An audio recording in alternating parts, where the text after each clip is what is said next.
Warahmatullahi wabarakatuh. Anak-anak Bapak kelas 11 IPA, selamat berjumpa kembali dalam pembelajaran kimia. Pada kesempatan yang sebelumnya kita sudah mempelajari senyawa hidrokarbon dari golongan alkena, di mana golongan alkena itu yaitu senyawa hidrokarbon yang diantara atom C-nya ada yang berikatan rangkap 2, ya. Maka pada kesempatan berikutnya ini kita akan mempelajari senyawa hidrokarbon yang berikutnya, yaitu dari golongan alkuna.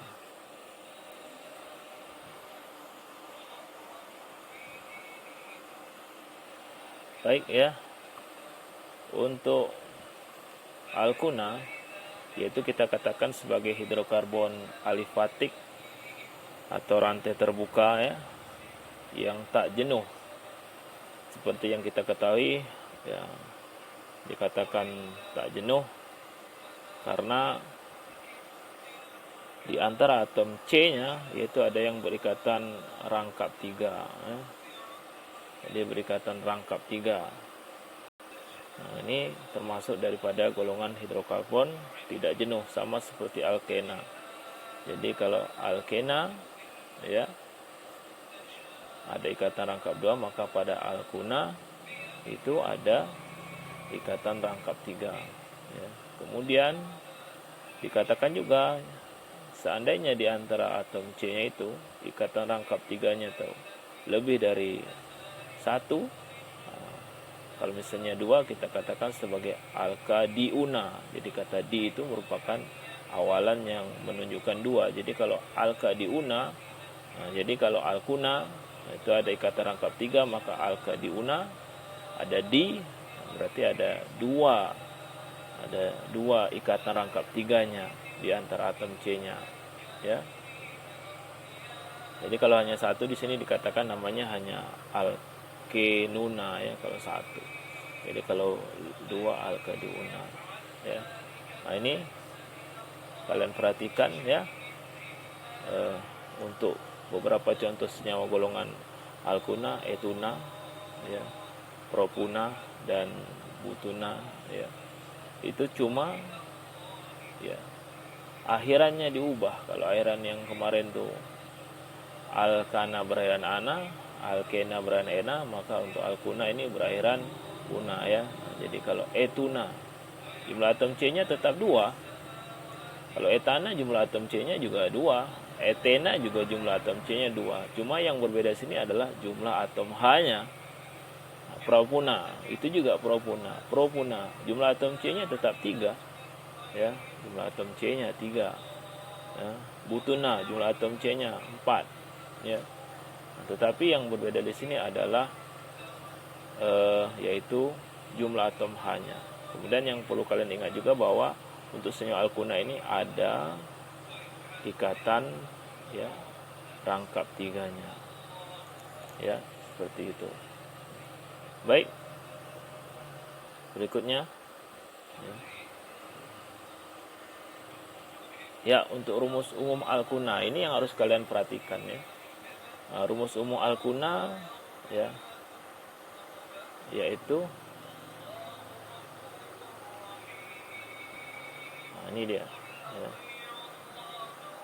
Cn H2n kurang 2. Nah, ingat kemarin, ya, kalau rumus umum alkana Cn H2n tambah 2. Rumus umum alkena Cn H2n.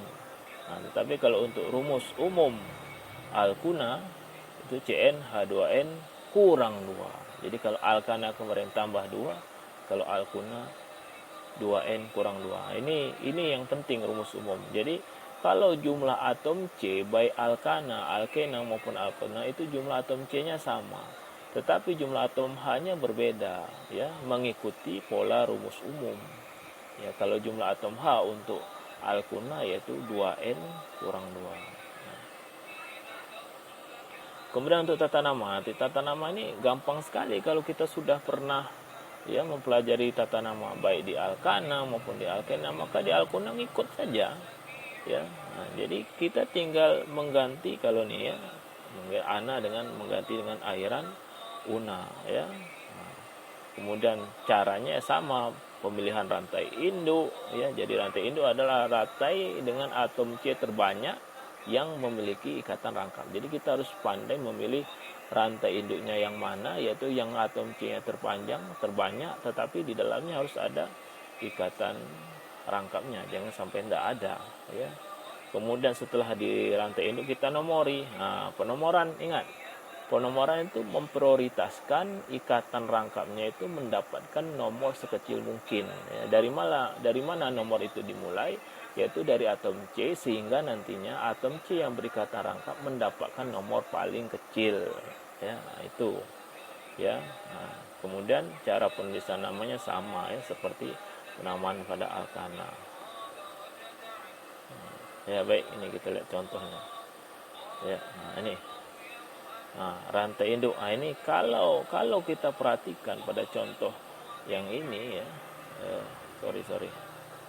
Ya. Nah, kalau kita perhatikan pada contoh yang ini nih. Nah, ini kadang-kadang, ya, banyak menyatakan ini sebenarnya seakan-akan ini macam cabang nih. Ya. Nah, padahal ini bukan cabang. Kalau kita panjangkan lagi, ya, sebenarnya dia adalah rantai induk ini, ya, bukan cabang, dia rantai induk, ya. Jadi seakan-akan ini cabang etil, ya, C2H5, padahal sebenarnya dia bukan cabang tapi merupakan bagian daripada rantai induk, ya. Jadi ini, ya, semua ini mulai dari sini, salah, ya. Oke, perbaiki.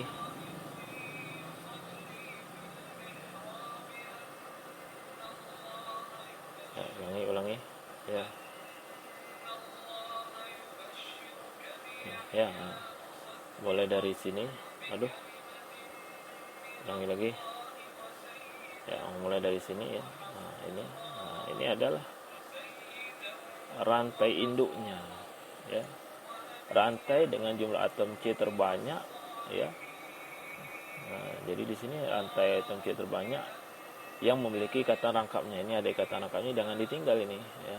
Jadi kalau yang namanya rantai induk pasti harus memuat di dalamnya, ya, ikatan rangkapnya. Nah, ini kita lihat, ya, 1, 2, 3, 4, 5, 6. Nah, 6.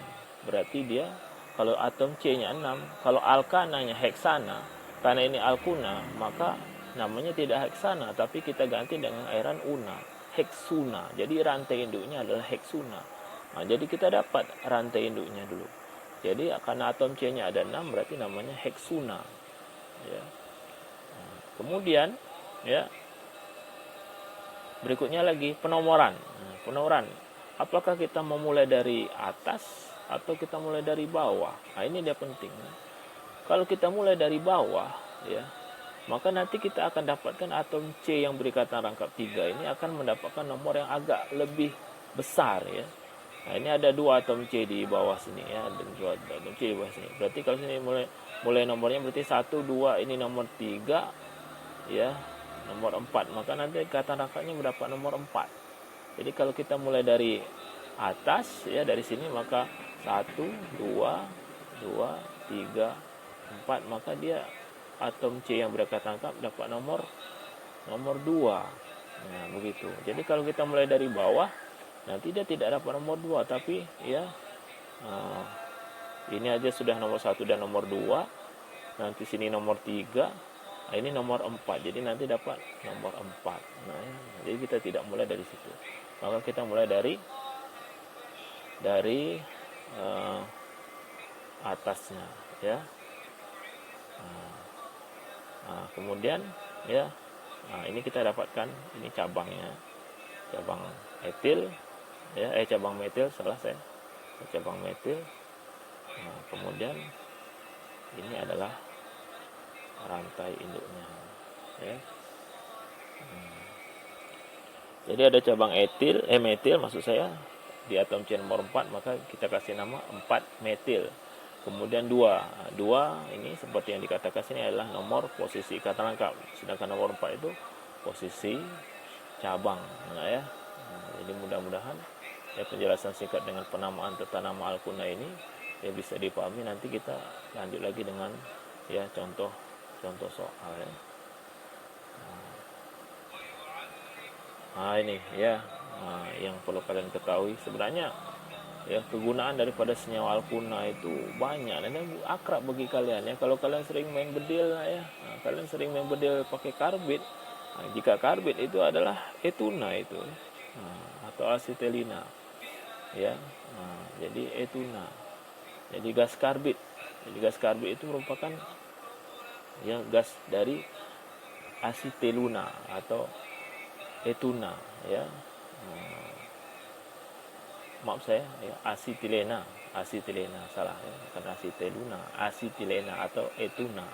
Jadi batu karbit itu etuna. Jadi kalau kita rendam dengan air menimbulkan gas, nah gasnya itu gas asitilena atau etuna yang kadang-kadang dipakai untuk orang nyuluh pelanduk ya, karena dia percaya kalau di malam hari dan kalau di kena api dan mudah terbakar. Itu salah satu penggunaan daripada Al-Kuna. Ya, sekian mungkin untuk penjelasan materi kita di Al-Kuna ini. Mudah-mudahan ya dipahami. Kita nanti bisa lanjutkan lagi dengan latihan soal. Assalamualaikum warahmatullahi wabarakatuh.